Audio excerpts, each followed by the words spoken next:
Hello everyone and welcome back to my channel, or if you're new here, hi, my name is Nicole and I'm a part-time reseller on Poshmark. Today I wanted to talk about how to become a Poshmark ambassador and what it means to be a Poshmark ambassador.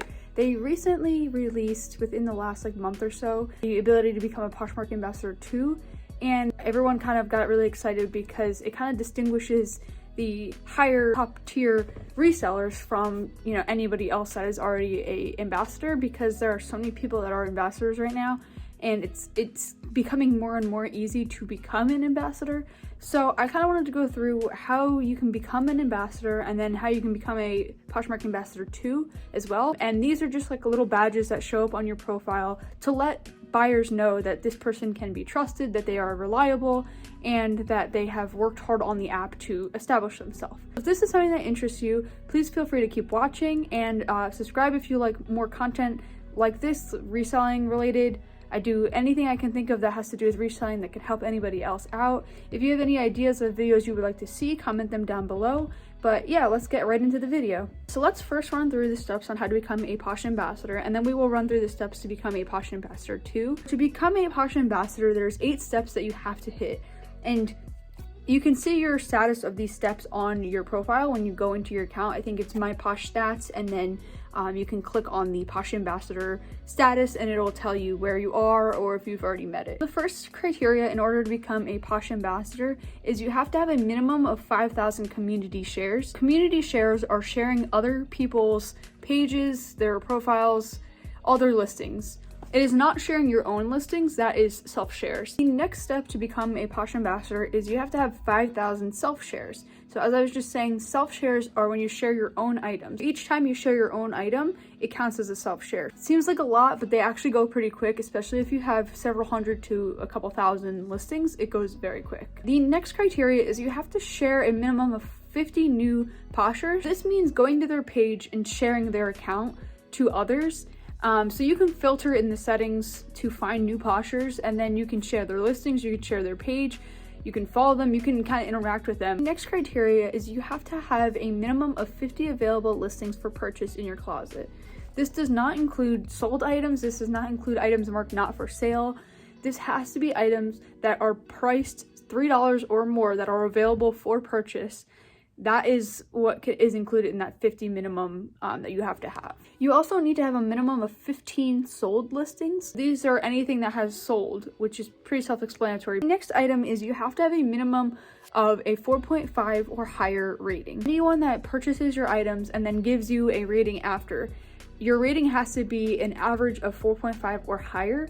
And this isn't too difficult to do, assuming that you list items and you're trustworthy about those items and you're honest with the items and you list them accordingly, and then the buyer will rate you after and say, was this a good experience, was there something wrong with the item, etc. So you want to make sure that your ratings are good, and whilst people can't actually see the individual listings if they are below, I think, a 4-star, your average does matter, and so you need to make sure it's above that 4.5. The next criteria is you need to have 3 days or less ship time on average. I try to get my packages out the next day, same day, depending on when the sale is, but you can't wait 3 days or more. You don't want it to be slow. You want the Posher to have a good experience purchasing from you. If you wait and wait to send out your packages, it's not gonna look good for you. And the final criteria to become a regular Posh ambassador is you need to have a minimum of 1 love note given.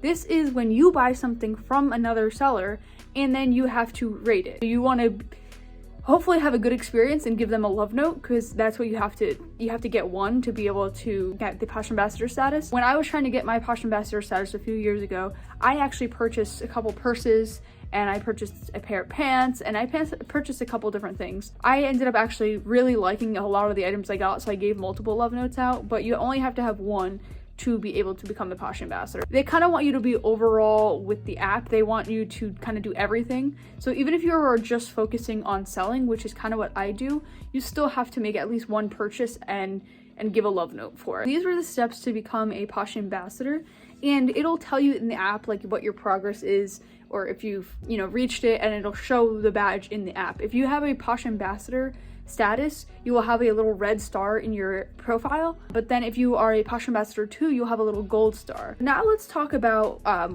the steps to become a Posh ambassador 2, as they are a little bit higher and a little bit more tricky to have. But again, like I mentioned, this kind of makes those that have these criteria ranked a little higher, and it shows the buyers this person is very trustworthy. This person has been on the app, has done everything they need to, and they've kind of went above and beyond. First one is you need to have a minimum of 20,000 community shares. I think in the Poshmark Ambassador, you have to have a minimum of 5,000.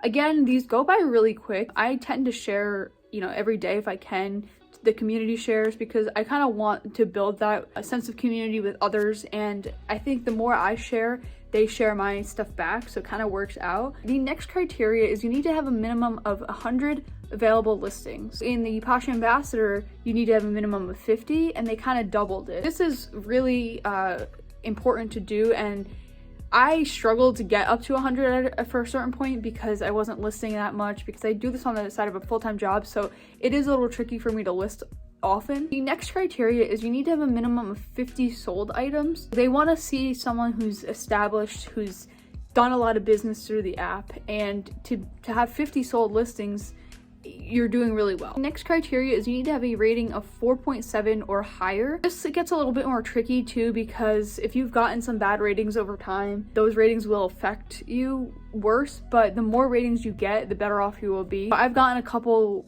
not fair ratings over my time, but I've had so many ratings come in that those ratings kind of like aren't irrelevant at this point. I think at this point I have a 4.9 average, and it's really hard to get back up to that 5.0, but again, 4.9 is acceptable because you need to have 4.7 or higher. So as long as you're above that threshold, you're okay. It's not worth getting upset over a bad review. Just don't make it consistent. Just try and do your best to go forward with better reviews. This next criteria is you need to be a Poshmark Ambassador for at least 6 months prior to becoming a Poshmark Ambassador.